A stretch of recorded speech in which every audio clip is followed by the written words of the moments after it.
سني صيراني تعني كذا الخوغ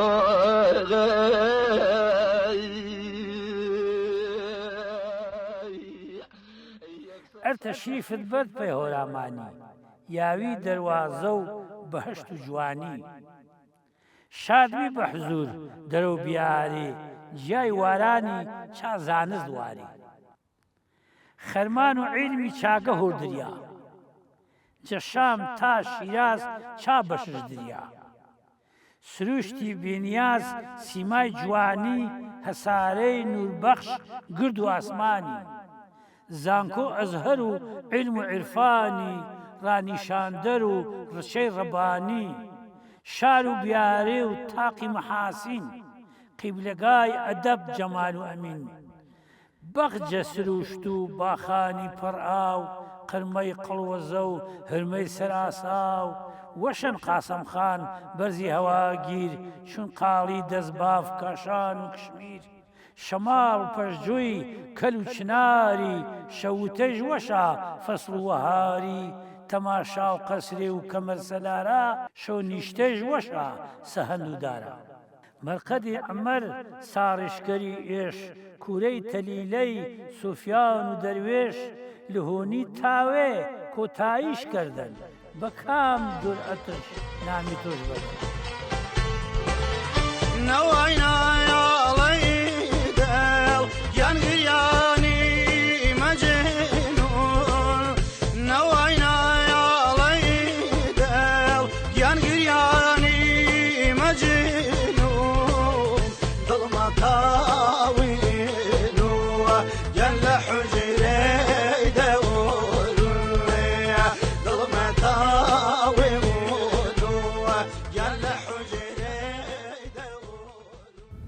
وەشعاڵن مێجا هەوار و هەورامانی وە ئامنمەی خزمەت و پێوە پیاانەی پێوە ماقوڵ ڕیش چەرمە و هەورامانی شەوکەت لەهونی پێسە شاعیرەوە کاک شەکتەفرەوە شحاڵێن مێ خزمەت و جەنابیتنە سپاس بەی دەرفەتەیەکە بەیمەد بەخشا یاخوا خێر بێدی سەر و چەمەکام شما گۆرەی تاکردن من تا بەسەرکردە ناوێ داوا ئەفی تاکردووە نەیاکیچما ئەخفرای وەشە ئاە نییەنێ پاییزی سەردا خێر بێدی لێ سروشتێ جوان و هەورامانینێ گریاگی هەورامانی هەروەشە گەرەکمانە باسێجە شعری هەورامی کەرمێ شعرە جەدیدگا و زانایە و ئەدیبا و شاعرا و هەورامانی وێ سروشت و هەورامانی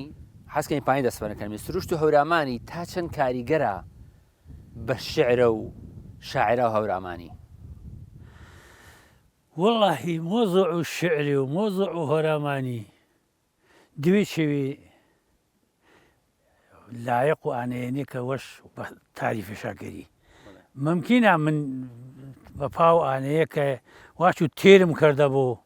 ئی تاریفە تاو تێرش کرد و خاسش واچوو ممکنە من نەتاو خاس واچوو هەن خاستەرش ماچوو شعر هۆرامیە شعرە هۆرامیە و شعرە هۆرامانی و سروشت و هۆرامانی دوێت شێوێت تەمامکەری یەکتریێنێ هۆرامان وش نامی شەهۆر ئامان جانی دلێ سروشت و کوردستانیانە لێ سروشت و ئی خاوەنمیانی و جیانیانە یەکە جەگر ڕوێەوە ڕوە و باخ و باخاتی و ئاو و هەوای و کەش و کوی و سروشتی وەشی و دار و درەختی و حتا ئینسانەکاتش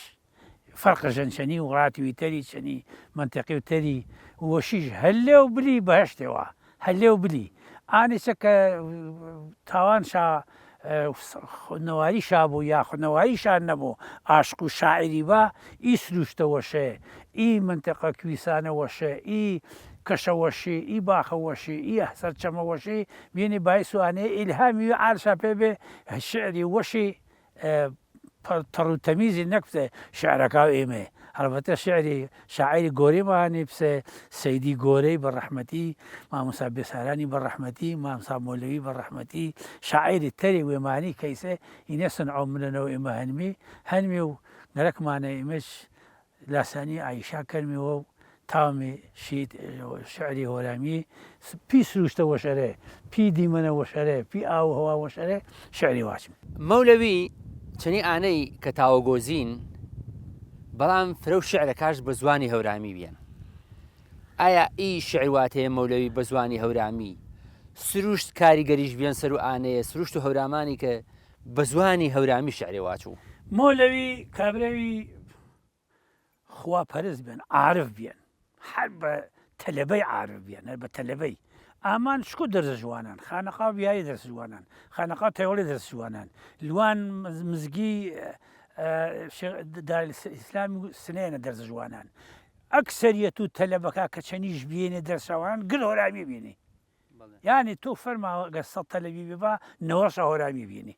مەڵێ نێودلێ تەلەبانە بینی و سروشت و هۆرامانی و عاشق و شێخ عوسمان و تەوێڵێ و عاشق و شێعمەر و بیاری و ئینیشا و ئی سروشتەوەشە و هۆرامانیە و ئی لەهجەوەشە ئی زوانەوەشە و هۆرامیە بێن ئابای سوانەیە کە شعری هۆرامی بنیۆرێ با من واش و پەنە زەمان و مەلەویەنێ کە کتێبی کوردی سۆرانی نەبێن وانەوە عەرەبی و فارسی و هۆرامی بێن ئیتر هیچی تر نەبێن دمای ئانەیە سۆرانی ئامان و بێن کتێب و مەسەلەن بێن کتێب و تاوان جوانەوە زیاتر هین وانەیە نەخۆ هەر ئام نییە هۆرامی واش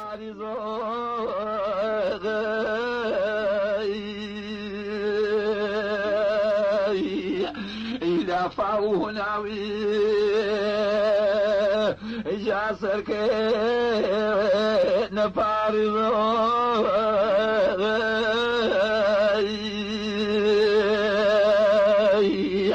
يا جاسي وعدي جات حوغ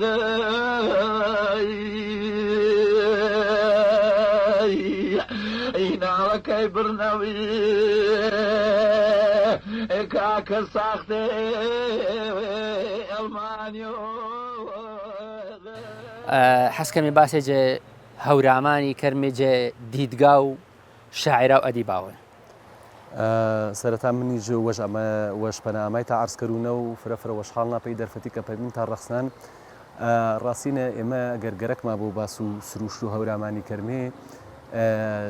پاسە لا مۆخاستەرا جەڕوانگە و ئاشاعیراوە باس شاکەرمێکەوێشە هەورامی نەبیێنێ بەڵام هەورامان نشینی بینێ ئی جۆرە جە شاعری کە هەورامی نیا و دلێ هەورامانی نەبیێن جۆرەتر تەماشە هەورامانیشکردن پاسە نمونێت تا پێی بەروە پێینەی قسەکی موازح هێبا ئی کە هەورامان نشین بێن و وێش هەورامی نەبیێن ڕاستینە ئامان فۆرم و هەورامانی ژوورگرتن و شکڵیات و هەورامانی ژوورگرتن پێسەن حوشەکەوە تەماشە و یانێوەش کردەبوو وەروانەی کاتێک کە تەماشەکەری باس و گرد و زاویەکە سروشت و هەورامانیشکردن باس و گرد و گۆشەکە وەشی هەورامانیشکردن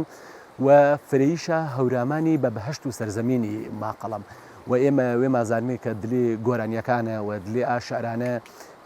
کە بازە شایشتا هەر نەکرێنی بە گۆرانی کاتێک کە وەصف و هەورامانی کەرا بە بەهەشت و سەرزەمینیش ماقەڵم جا بەهشت نمونەوە باڵان جەجوانی لاو مرۆڤیوە وەروانەی تەنها چێوێ کە تاوانشا هەورامانش پەنە بەراوردکەرا بەهشت بێن چونکە ئەنە زەریف بێن ئەنە زەریف چەنی سروشتی ئامانەوە و ئاخەڵکە کرد لێ هەورامانی نەژیوان ڕاستینە نامان دەستکاری سروشتەکەی کەرە و بەپاو خواست و وێش چەنی سروشتەکەی هەماهەنگکردنەوە و ئێوە سروشتەکە چێ شەنە گەرەک بێن ئی مرۆڤ و کوردی پاسەش کردن و ئی مرۆڤ و هەورامانی و هەورامیە کرد لێ هەورامانی نەژیوان پاسەش کردن و ئینە کە کاریاشکردن کاتێک کە ئێمە تەماشە و تابلۆیە کەرمێ ڕەنگەکەش چەمێمانە بەرەوە گوڵەکە یاگەیوێشە نەبوو مێزەوە کەنرێنەرە یاگەیوێشە نەبوو گرد و دید و مەنزەرە و ئاهینی کە ئێمە تەماشەش کەرمێ خەیاڵمانە بێتاقەتمان نەکەر و یا خەیاڵی ما پەژموردە نەکەرۆنە هەورامان دقیق پاسە ئامان وەرو چەماشا وەروانەی کاتێک کە کابرا بیناسازیش کردن هەورامان کاتێ باخەکەش وەشکردن کاتێ کە ئامان دارێژنیان ڕەچاو و سروشت و یاگەکێشکردن و بە پاو سروشتی کەسی هەورامی دەستکاری چێوەکای وێشکردن نامان دەستکاری سروشتەکەی کە وەروانی چەنی چێوەکە وێش گونجی و ئی مەنزەرە جوانە ئی مەنزەرە هەماهەنگە کە پێسە سەمفۆنیایە گەورەی مۆسیقی باریژوەر و چەمات و گرکەس خەریک و ئامێر و وێژ بۆنە دمایی ئاهەنگیە جوان مێ گۆشما شاعریش کاتێک کە ئی ئاهەنگە ئامان گۆشش تەوسیف و ئی یاگا و ئی ناشەکردن وەسف و ئی چێواشەکردن ناچارواتەنەش بەهشت و سەر و زەمین مامۆستایانی واشنی بە جۆرەکە پاڵنەرێ یا هەندایە کە شاعر مەسەن وێش پەنەهانیدان واش بەشش سروشت و هەورامانی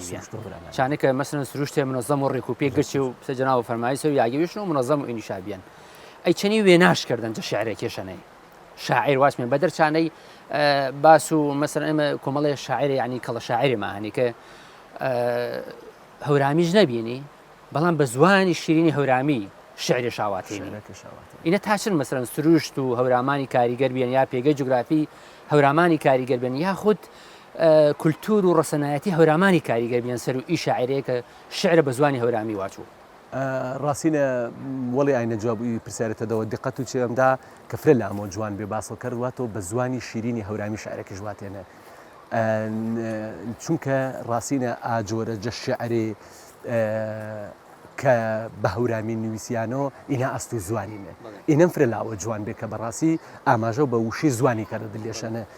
شیرینیەکەش مهم نەبێ لامەوە بەڵام وشە و زوانەکەی فرە جوان بێ لامەوە فرە جوان ئارتۆ چونکە تەنها زوان تاوە بەڕاستی تعبیر ئەچی گرد و جوانیت لێ هەورامایی نەکەرەوە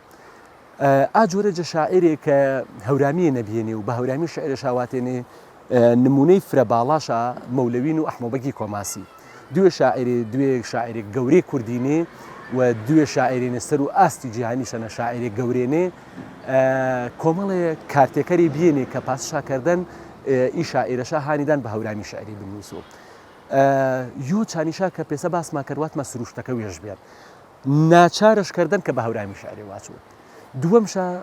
وانای ئاسەردەمی کە ئی دووە کەڵە شاعرشەشەنی ژیوێنێ وانای و نوویستەی وە زوانی حکومی زوانی ڕسمی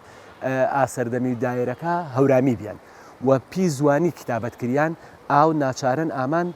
بە هەورامی شعرەکە ژواتێنی یەرەمشە کاریگەری ئاین و کاریگەری نەقشبەندیەکە بیان شێخەکان نەقشبەندی و تەریقەت و نەقشبەندی بیان سەر و ئی شاعرە جەوەشە ویسیشانە پێی شێخەکە و وەشە ویسیشانە پێی تەریقەتەکەی و پێی ئاینەکەی ئامێنێ وێ شافیر و زوانەکەی کردن و شعرەشا پەنە نوویستن حتا گۆرانی واشما هەن کە هەورامینیا و بە هەورامی گۆرانی ژواتێنێ و تۆ دەرک مەکری کە ئیکابرا هەورامینیا و دمایی وەنە شاپەرسان واتەنەش من مەزان و معنا وشەکە بەڵام ئان نەزان و کەوتەنە لە حاڵە عەجیبیوە و ئی حاڵە نەڕاستینە کە پاسەڵ پەنەکەر و جەهونەری گۆرانی یاوینە جەهونەر و شعری یاوینە و ئی شاعری دماجار مەتاومی ئینکاری ئانەی کەرمێ کە کاریگەرترین شا سروشتەکە بیان و ئی فەزا جوانی ئی سروشتە جوانە کە لێ هەورامانینە هەن و ئیسەیش تقریبان منن بەڵام وردە ئی جیلە تازە و ئێمە بەڕاستی خەریکە وێرانش کەرمێ و بەڕاستی خەریکا کاولش کەرمێ کۆمەڵێ چێوێ نەشازێ ماردێنێ کە هەرمەید لێ هەورامانی تەماششکەری زانی ئینە هین و هەورامانی نیە و پێسە منزەرەکە و یەکەم جاری کەواتم تەماشەکەری پێسە گوڵێ زیایی کە ئینات لێ منزەرەکەینە باچێوەکەی جوان بۆ ئینات لێ منزەرەکەینە ئی منزەرە و ئی تابلۆشە تێکدا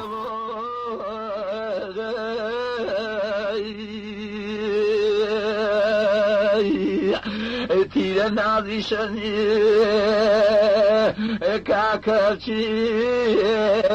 واسەرەمۆ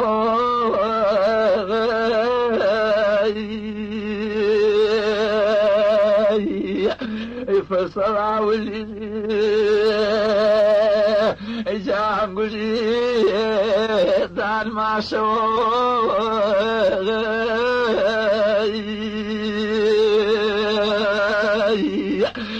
جوانیش یەکسەری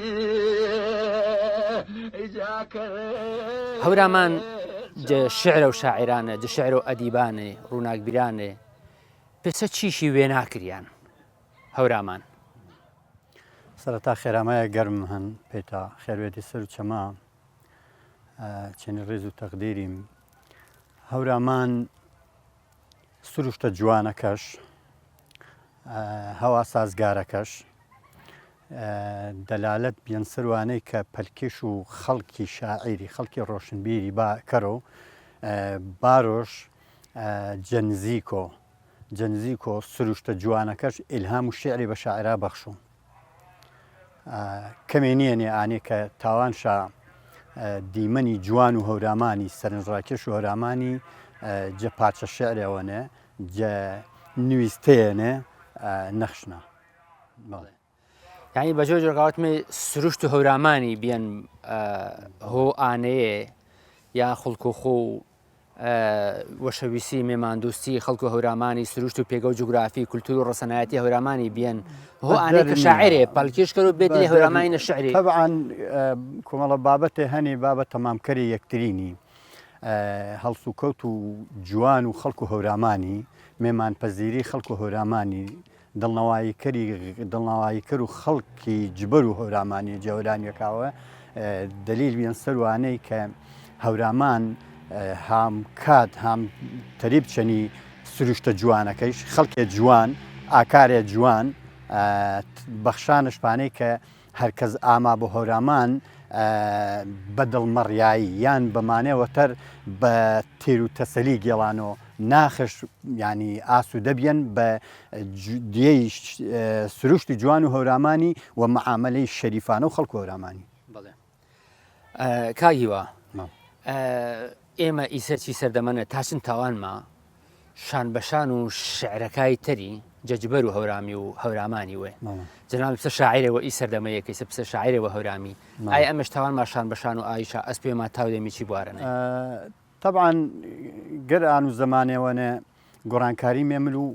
بابەتەکەیرێ من تەسەور کرد و قەناعەتم چانن ئیسە کەم تەرخەمیە ماچەنان بەڵام جەڕابردوونە تا ڕادێوە کەمیش بە ئیسەی چۆ هەورامێکی کەم تەرخەمیشان نەبیەن هەورامێکی کەم تەرخەمیشان نەبیەن جە وەڵوستەی ئەدەبی هەورامی یان بەمانە گشتێکیش ئەدەبی کوردینێ ئەگەر قەرار بۆ فارس قومش بۆ ئێمە هەورامان مابیەن پێسە کوردی پێسە هەورامی ئەگەر قەرار بۆ عەرەب ئەزهەرش بۆ ئێمە هەورامان مابیەن پێسە کوردی پێسە هەورامی ئەگەر قەرار بۆ دیمەنە جوانەکە و لوبنانی و فڵانی مەسیفە کێشە هاوینە هەوارە کێشە یا سروشتە جوانەکەشە نەخشیا بۆ ئێمەی کوردستان بەدەر نەبیێن هاوتەوی وێچەنی خەڵکی تەری بە سروشتە جوانەکە هەورامانی هەورامان هەمیشە پێشەنگێ بیان جەوەڵوستەی گرد و کاروبارەکە و نەتەوەکەینێ ئیسە ئێمە چێشکەرمە یا چەنی تاومی پەرە پی سروشتی پی جوانیە پی فلکلۆر پی ڕسەنایەتی هەورامانی دێمێ وەرە ئانەی ئەمەش تاومی بەڕاستی چی دنیا پێشکەوتوینە شان بەشان و گەلای تەری قەومەکەی تەری ئێمە جەگر بابەتێنە یعنی تاومی چەنی ئایشا شان بەشان و ئایشا بلمی ئینە طبعاً تەنیا بە ڕۆشنبیری مەکریۆ تەنیا بە نووسەرەکان مەنیکردو تەنیا بە شاعیرەکان مەکریۆ مشم دەستە جەمعیەوە ما بۆ من پێسەوێم پێسە هیوازەڵمی گلێم فرینی جە خەڵکی هەورامی درێ دەسەڵاتینێ فلانە کەسی هەورامی فلانە کەسی هەورامانی ڕەنگە کەمیژنێسەڵاتین و هەمانە چاپە نەکری باڵێ ڕەنگە زەرە شابیە بۆ پێی هەورامانی نەک قازانج ئێمە کەسی چانە بیان بێن چی هەورامانەنێ بنیادنەر و شۆڕشی کوردی بێن دما و هەفتا چواری خاصە یاگە پێوەش جیا ناست و بێش دنیاشی جیا هەستێ ئینە گلێنێ چەنەش بەڵام کریێ ئاسەر دەمە کە ئاچی منتێقە نەبیێن چی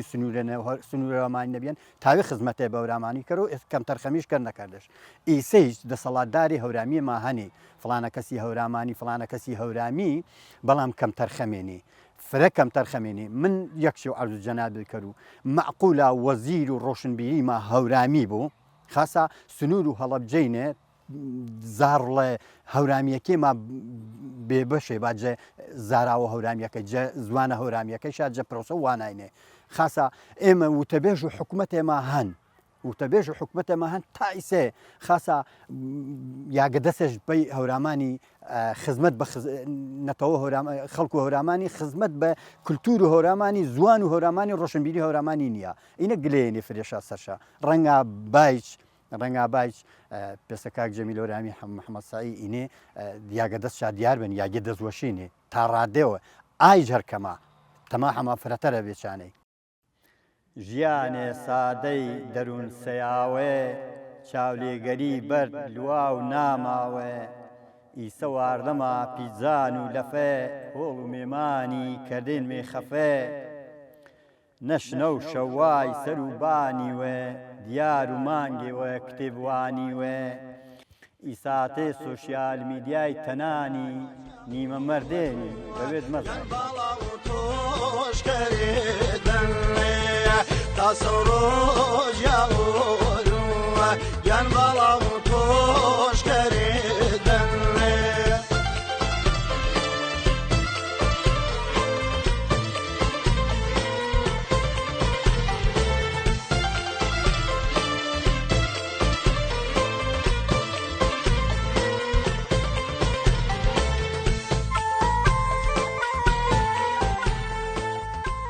کاک شەکۆت ئەگەر باسێەوە خود و جەنابیت کەرمێ تۆ ساڵە چنێ دەسۆکە دەن بە شعر بە ڕسمی کە ئەو مەسەرەن پێسە شاعیرێوە پێسە ئانەی کە هەستکەری حەز و خولیەوە شعر کە ئینا وجود و تۆنێ من وەخت وێش گەنج بینی ئەوە بینی پەنێتر هات و گەنجی شعریم بینی بەڵخەنێ من خەڵکو بەڵخەیەنە کوردستان ئەحمەد ڕەشید بەگ و بەڵخەیەنە بەڵخەنە گۆرە بێنە بەڵخەنە دەرزموانان بەڵخەنە یاوانە پەنێ سروشت و دەگا و بەڵخەی و ئی بەندەنیە و ئاکەش و کۆ بەدا منش کەدا پسەرن و ئەچیوی شعری واچینوی شعری هەرزەکارانی و گەنجانی واچینوی تا ساڵە و هەفتا و پەنجی هەواچێنمی ساڵ هەفتا و پەنجی من پێشمەرگە بینی و ڕەمامی لوامی پێرانی شعری و ڕسمی و کەلوپەن مابێ ئەحمەد شەریفی برایم شارا بێەوە گمی بێخوەتی تر من وەختی و ئامانەوە تا لوانی و ئێران و ئامامیەوە تا ساڵ و هەشتا دوی دەستم کردە شعرواتی ئیسە تۆ کتێبەوە نادەسەوە کە بەنامێ شنە و هەواری ئەگە چی شنە و هەوارانەی پارچەوە کۆپێەوە سەر و سروشت و هەورامانی شعری ماپێواچی سەر و چەمەکەم شنە و هۆرامانی شنە و هەواری ئی کتێبە من وێم واچ و شعرەکەی مۆرچنیێنی و کەدەنم پێ کتێبە نا بەڵێ هەماوەنی کوڕی مەماوەنی لەوەنی هیچ کچ و بشبهین بزانە و لوان لیک شعرەکە منە نە شعری فریمەنی واچ من 2000 شعری یاری 1000 شعری هەنی لوان ئینەشە هۆرچنیێنی فرە بەدڵوم یعنی ئینیشە هەنی بەڵام هەڵبژاردێن بە دڵ ئای بەدڵ ئاینێ بەڵام شعرە و هۆرامانی شعرەوە تا پێ ماچوو سەر و چەمەکەم وەسف و هۆرامانیا و باس و هۆرامانی تا پێکردو ئی هۆرامانە هەکە هەن و نییە گردی ما قەزارێشەنمێ مەخصوص من وێم قەزار هۆرامانە نا هۆرامی گە قەزاری هۆرامیێنێ هی هۆرامانە یاونێن میپەنێ سروشتیش وارداتیش کەش و کوش ئاو هەوایش یاونێن میپەنێ ئیسم شوم ئێمە خزمەت شکەرمێ بەڵام هەریو بەدۆیە هەن بە باخ و باخاتون ئینە ماچۆ هۆرامان هۆرامان بە کام دەست و پەنجەی نەرم سۆز و ئاواز و هەناسانی گەرم فکر و فام و کام زانای سینوها چون پیری زەردەشت کردەبی ئاوا مشو هەر سەیدی خامە گێر و دەست چەنی مەولەوی دەست بڵاوە دەست مشوەرەت کەرا بە بێسارانی تا پایە بڵا بە هۆرامانی هەر ساڵێ فەسڵێ وەهاران نەو بۆ بەزم و شاڵیەن جەژنانە پەی تۆ یاران وە تیبتیب هەریۆ جەلایێ هەریۆ بە بەزم و ساز و نەوایێ هۆ بۆ هەوارگەی نزیکە تا دوور گوڵ ئەفشان کەرا جەپای شارە زور بڕیە وای سەبا وە سوبحی نوڵا سپیریش کێشان و ڕوخساری تۆڵا کەیۆڵە و وەروێ جەسای ڕەمەندان هاژەی وەرواوان جەسەر وەزەندان خونچە و گۆراڵا جەکاوان خێزنۆ خاسە و ڕەنگامە سەرمە ڕێزن هاژە و سەرچەما و چۆڕە و قڵوەزا کەوسەر ئاسایەن سەرج و کارێزا کوان بە تیشەی کام فەرهاد کەندەن بە کزەی جەرگ و کام شیرین بەندەن کوورەی دەرونی کام مەجنون جۆشدان کزەی زوخاوان پرۆزەش سۆزدان هۆلاکۆ چکۆ بە کام کۆیاوە مەغوڵ چی بار و خەماژ نەتاوە جەکۆ زاناییش ئارد بێسارانی هەسارە و عەقڵ و عیلم و عیرفانی سەیدی کەی چکۆ خامە شکاوان بە تۆ تۆی عەرشی عەزەمی دیاوان توبەی تووبیەی بەیاگی علم و عرفانی مەولەوی دیاونان پایە ڕەبانی خامەی ناقابل پێیت گرتم وە دەست هەتا پووسی تەن پێیت کرد و قەقنەس هەورامان هەدیەی ئەهورا مەزدان نەوا و زەردەشتیش چەنەوە خیزان سیا و چەمانە و هۆرەی بەرزەچڕ دەرونی مەلول پڕکردن جەگر لهۆنی سوتەی مەدح و سەناتن تا بە ڕۆح زیندەن هەرگیان فدان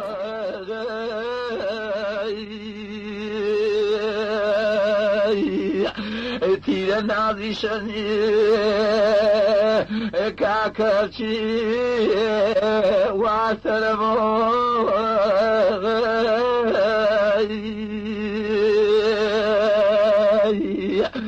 فەسەڵاولی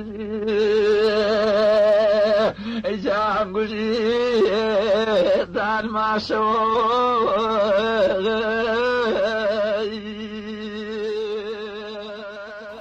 مامۆستا ئێمە چێش کەرمێ ینی وەرە ئانەی جە ئەدەبیاتنە جە شیعرەنە مەسەرەن جە کولتور و فەرهەنگ و ڕەسەنایەتی هەورامانینێ ینی ئی جیلێ کە ئیسە هەن هەر پاسە ئی کولتور و فەرهەنگ و شعر و ئەدەبیات و علم و زانایەکە دەست بە دەست تایوان دەست و ئێمە ئیسە ئی جیلۆ ئاروێ چێشکەرۆ چەنی تاوە ئینەی تەسلیم و جیل و دما وێشکەرۆ بەڕاستی پرسیارە فرەجەوهەریەنە و من فرە و یاگەکانە ئیچۆمە باسکردن و ئیچۆمەواتەن حەز کردویسە جە کەناڵەکە و شمەوە کە کەناڵە فەرمی و ڕسمی و دیسانی چی واچووە ئێمە ئیمکانە ژنیا تاومێ پێسە وەڵینەکامە پارێزگاری جە سروشتی کەرمێ پێسە وەڵینەکامە هەما هەنگی میمێچەنی سروشتی و پێسە وەڵینەکامە جە دنیا و جە هارمۆنیا و سروشت و هەورامانی یاومێنە تەنها مەگەر ئانەی کە ویرۆکردەی هەورامیانەی پارێزنمێ پامەعنێ واچوو ویرۆکردەی هەورامیانەی پارێزنمێ کە مرۆڤی هەورامی وەڵینەکێمە جیهانبینیە تایبەت چابیان و بە جۆرێ جە جۆرەکە ئی جیهانبینیە جە سروشت و یاگەکێوە سەرچەمەشگێرتن پێی نمونەی کات و وێش کەسی هەورامی بە حکم و سروشتە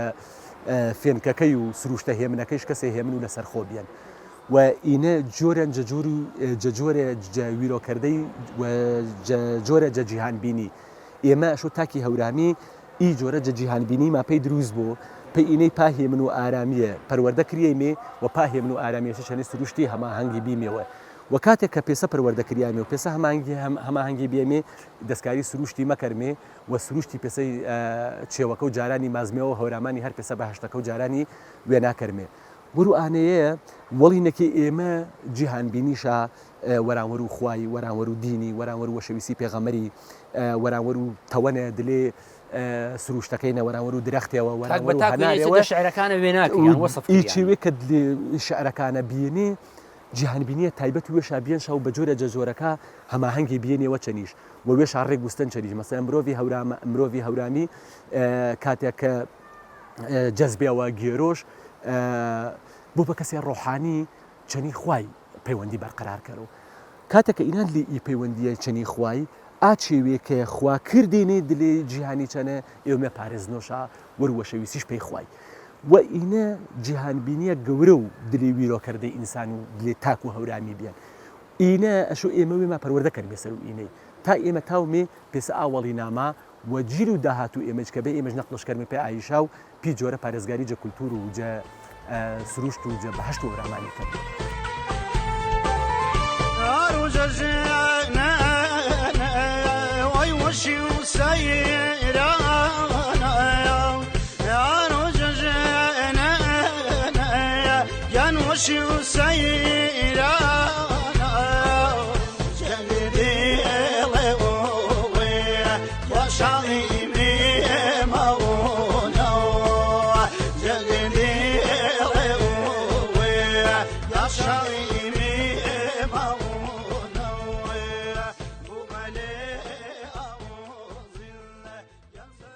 هەورامان ئەگەر تەنیا بابەست جە زوانی هەورامی نەبوو ئێمە سروشتی جوان و هەورامانی بە تایبەتی سەرچەمە و زەڵمی مامۆستا قانعی هەمیشە زینە نە جوانی هەورامانی نە جوانی سەرچەمە و زەڵمی تاڤگۆ و زەڵمی سەرنجڕاکێشە جوانترین شعرەپەی زەڵمی منویسۆ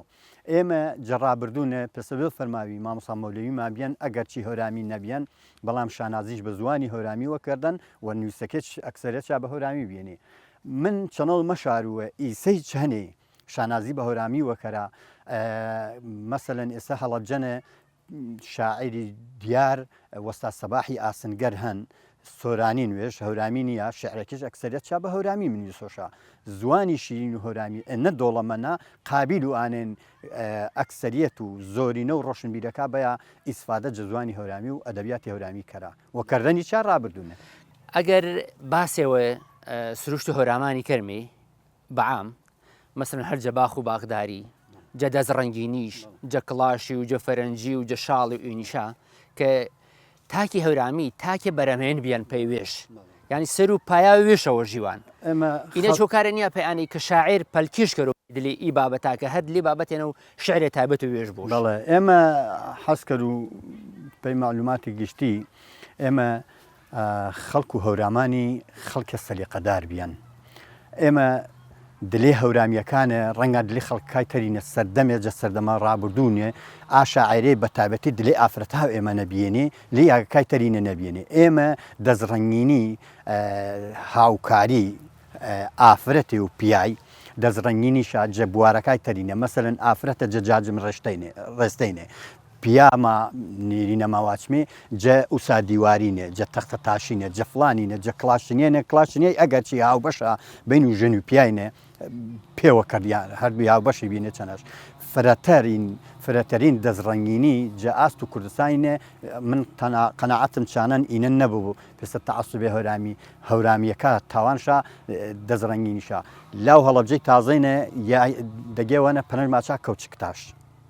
ئی کەوچکتاشە کابرێەوە هەورامی هەجیجی بێن لوان چاگە چەمچە تاشی بێن سەر و سێڕا و کاروانچیاوە فرە و یاگاما هەن ئەپی تەعبیرە ئێمە خەڵکو و هەورامی لوان بەهرەکەش بە خەڵکی تەریدان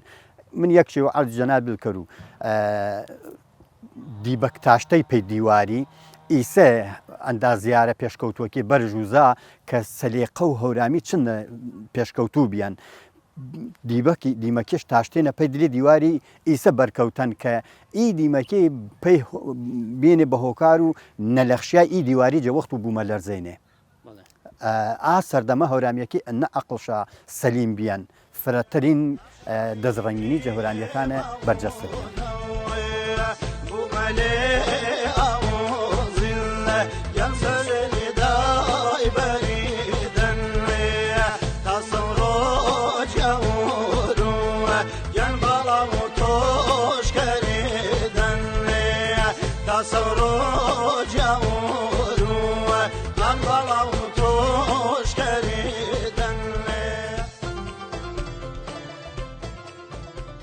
شعرە جە عەشقە نەمێ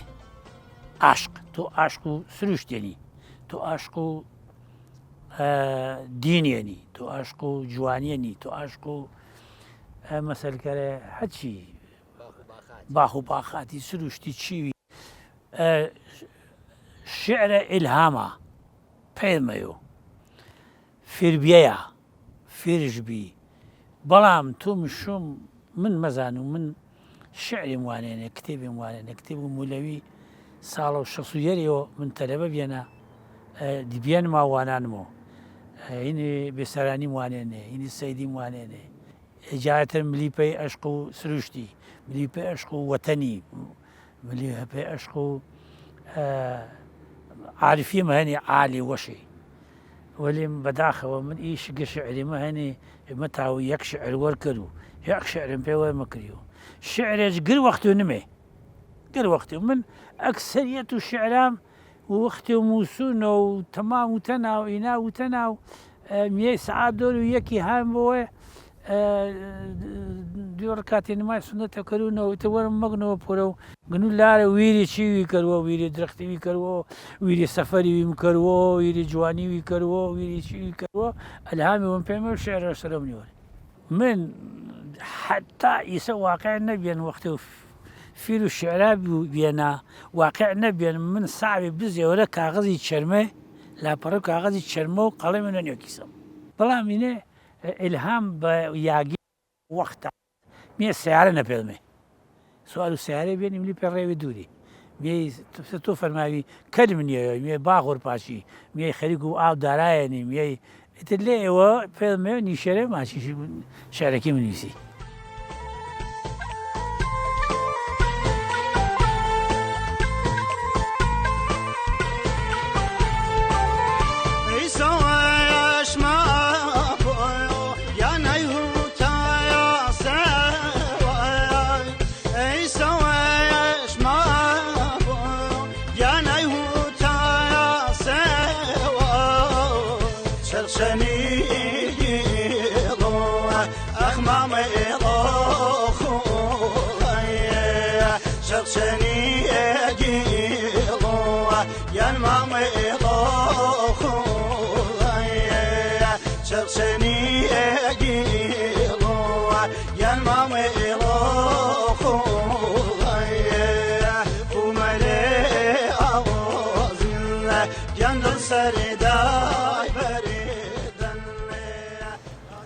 گوزەران و ژیانی هەورامان و تاکێکی هەورامی بکەین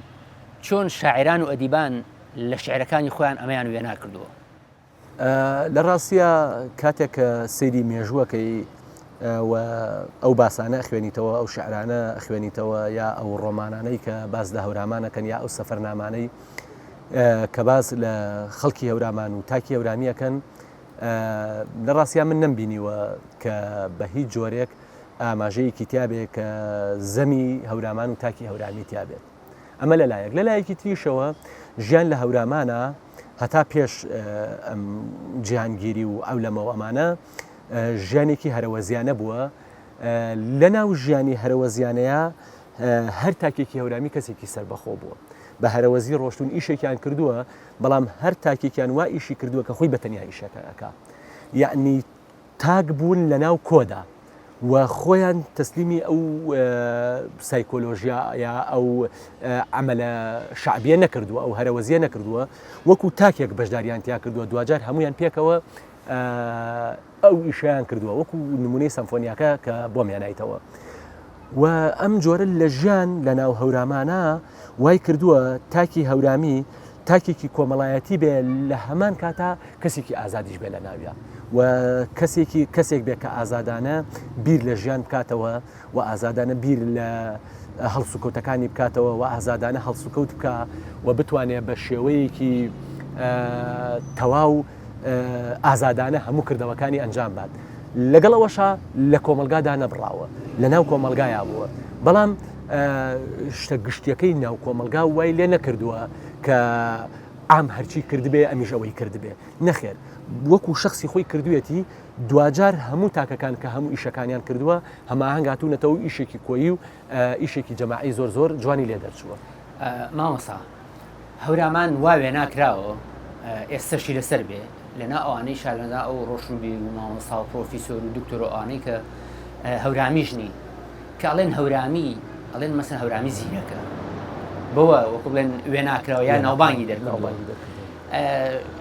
ئەمەش تەسیرێکی نەبووە لەسەر شاعران کە تاکی هەورامی بەرهەمهێنەر بووە بۆ خۆی یعنی ئەوەی کە بڵێن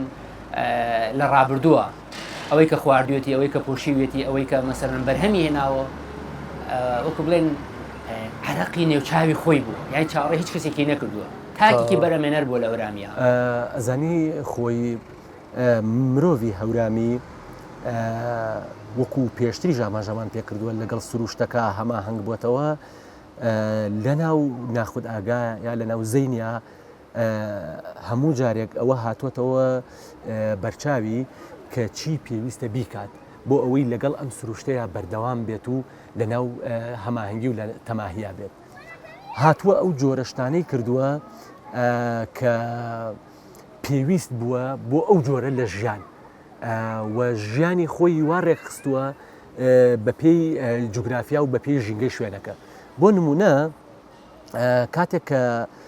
تاکی هەورامی لە هەورامانە ژیاوە زانیوەتی کە زستانەکانی سەختن و تەڕوتوشن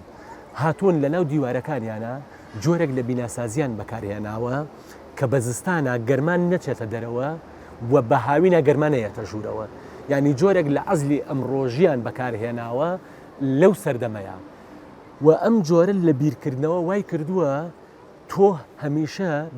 بەرهەمت هەبێ و بێ بەرهەم ناتوانین لەناو هەورامانە بژیت و تاکێکیت کە ئەبێ هەمیشە بەرهەمهێن بیت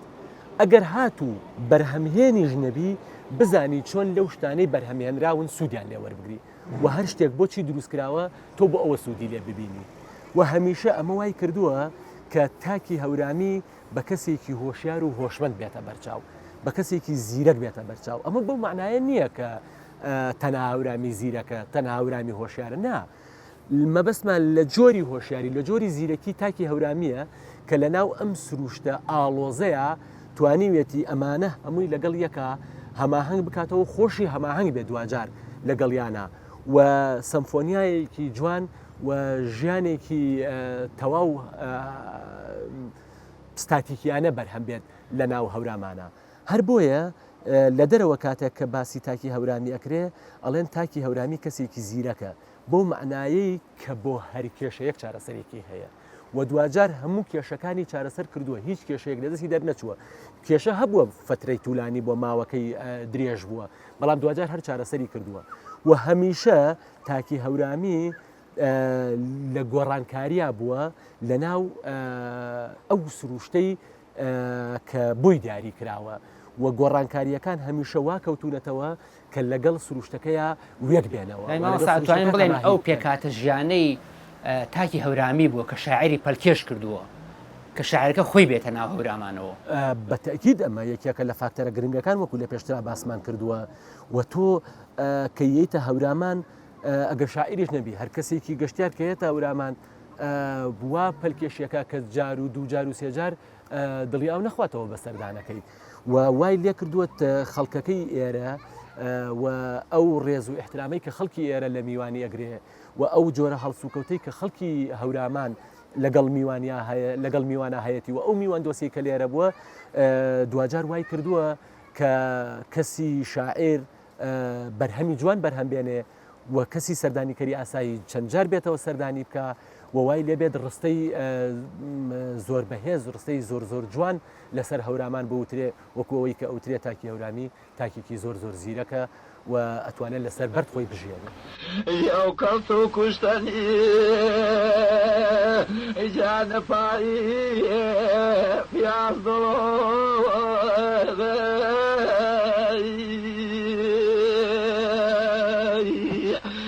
بە شاخ و ساڵنی جابلێ شوار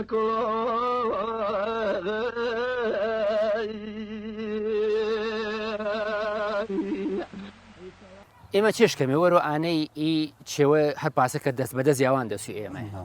ئێمەش تاوانش بە جیل و دماوێمە جەنابەت پێسە شاعیرەوەی ئایا تا ئیسە مەسەن هەوڵتدان کە ئی شعرە و ئی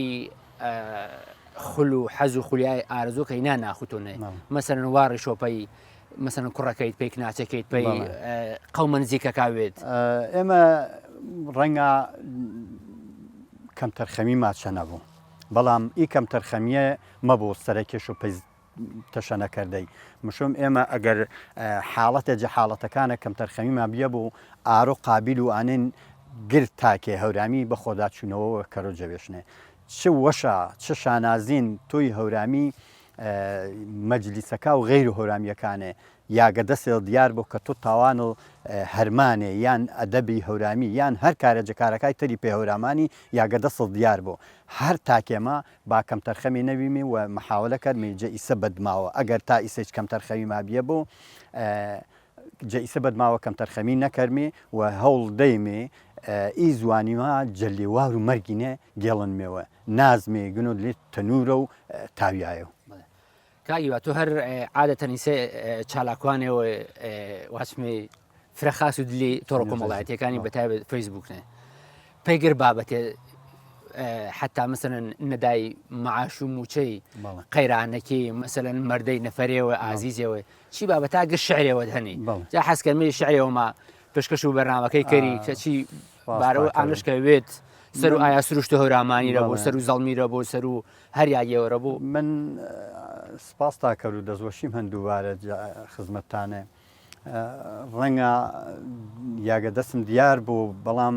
هەڵای هەر بێن بە کەم تەرخەم زان و بە قسوور زان و ئەشای زیاترم کردە بێ بەڵێ ئی بابەتێت تۆ باسڵ کردێ سەر و کللتور و هۆرامانی سەر و ئەحداس سیاسیەکە سەر و بابەتە نەتەوەیەکە سەر و بابەتە ئاینیەکە سەر و بابەتە کۆمەڵایەتیەکە فرو یاگانە چێوم بیان ڕخنە و گلەی نامەکانە بەڵێ مەول و نامەکانە ڕخنە و گلەیم بیان جە حکومەتی کەمتەر دەستوەشیم بیان چونکە دەستوەشەکەی خەتاو من نەبیێنێ ینی نەتەواشە دەرفەت پانەی کرد دەرفەت ڕەخس ناتا من دەستوەشی زیاتر شاوانەکەر و گلەیەکیم زیاتری نەجێ دەستوەشەکە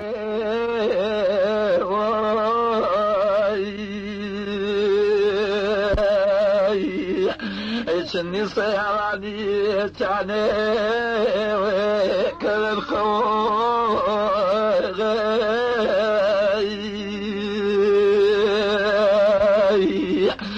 یکسر سیارانی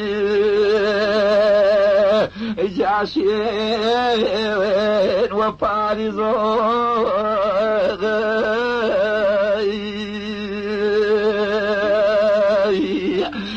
دافعوا ناوي جاسر كي نفارض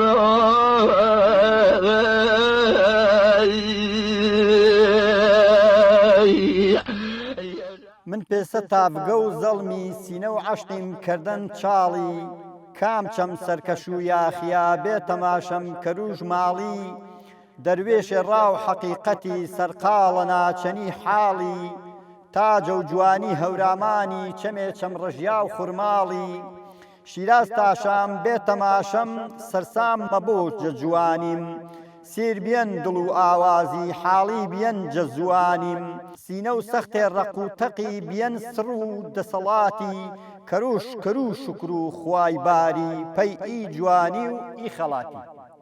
شعرە پێ هۆرامانی هۆرامان پێشێری مەکری و واچی جێویش جیا کردەوە تەمام کرد و یەکتریەنی پەڕەنێ وەلم تا ئیسە بە مۆلەوی چۆ بە سەیدی چۆ بە بێسارانیەوە بە هەزارها پسە منەوە مەتاوە مەتە هۆرامانی کەرا لە شعرینێ پێشا مەتەمامی و مەتەوە چیشیش کردی ئاو و هەوایش پاییز و زمسان و وەهار و هامنیش کریۆ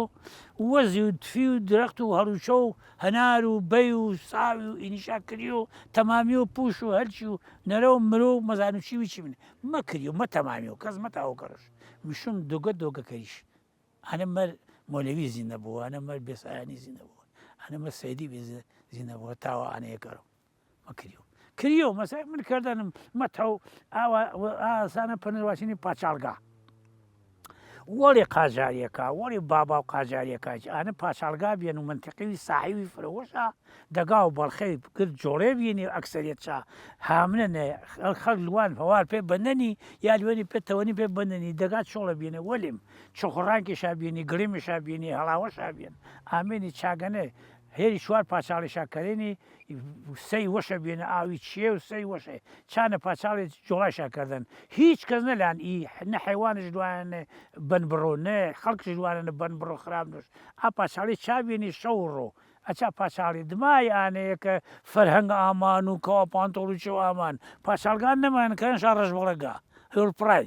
ناویمانیان پاچالگا ئیسەشەر پاچالگان دمای ئانەیە دەگا گیریانە پاچالگاش نەمەن هێڵپڕایش نەمەنیش ناویش پاچالگانی شعری وەی پەنجلا پەڕەیە بنە سنوو پاچالگان تیرە نازی شەنی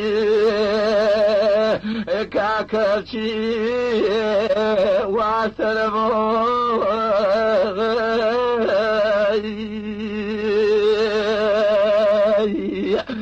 فەسەڵاولی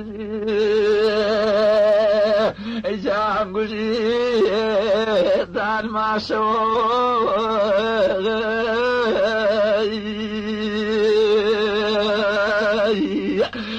جوانیش یەکسەری چنی ڕێزیم شاعیرەکی ماعرۆ بە پەنجەی دەستی یەکەم مژماریە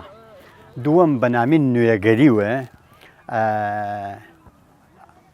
شعر و جشعرنا عشق و عرفان شاد جیا کردنو عرفانی حقیقیان عشق حقیقی گم بیان کەوتنی سەر و عشق مەجازی تایی واچی ریتم مولوی ئاسان نەمەن مولوی جوانی عشقی چەنی معرفەی و عرفانی تێکەڵ کەرۆ وینی ئا بەرهەمە جوانەشە هەن ئیسێ بەنامی نوێگەریوە بەنامی نوێگەریوە شعرەی نوێ و فلان و فلان عرفانی حقیقیشە جیا ئاستن عرفانشە جیا ئاستن گوایە بەنامی نوێگەریوە مەوینی تام و چێژ جە شعرەکانە من و شعرەکەی پۆکەی مەمەناوە عرفانشە جیا ئاستن ئێمە جەڕابردوونە عرفان جە حجرەکانە ونیان ئیسە خەڵک تقریبا تایی واچی بە شەرمش زانۆ تاو تفسیر و ئاەتە بە شعرێ پێچە شاعرە وەڵی نەکات تفسیر و ئاەتە بە شعرێ وزە وەرودەم و خوێنەری ئێمە کۆمەڵگێوەن مامۆسا کۆمەڵگێوەن می کۆمەڵگە گەرەکما بۆ گەرەکمانە بۆ کۆمەڵگێ مسلمانین می خاصە ئەگەر گەرەکما بۆ هەر بابەتێ جەبابەتەکە منەوە نەمرۆ زوو دلێنە نەشو وەروە ئاسان نەتاویەوە ئێمە گەرەکما بۆ گەرەکمانە بۆ مشوم باگراوەندێوە ئەخلاقی جوانش چەنە منۆ چەنە دیار بوو وینیۆ وەروانەی خوێنەرەکە تام و چێژ چەنە بەرۆ چنی ئانەیە فرە بە بێ ئەهمیەت تەماشە و هونەری نەکەڕ یا تەماشە و ئەدەبی نەکەڕ وینمێ ئێمە نەبیەی جە نقسی چی بابە عرفانینە وانە کەم بێنەوە و بابەتێکی زودی نەبشە يو كالبوزامي جابوي شو بودي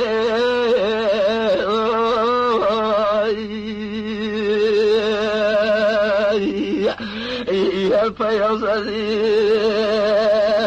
كاك خبي دارش كلو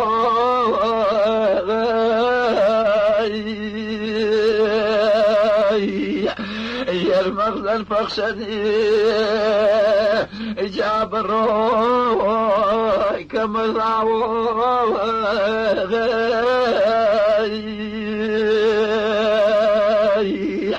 يا جاقن كوتني جاب الروح قزرعو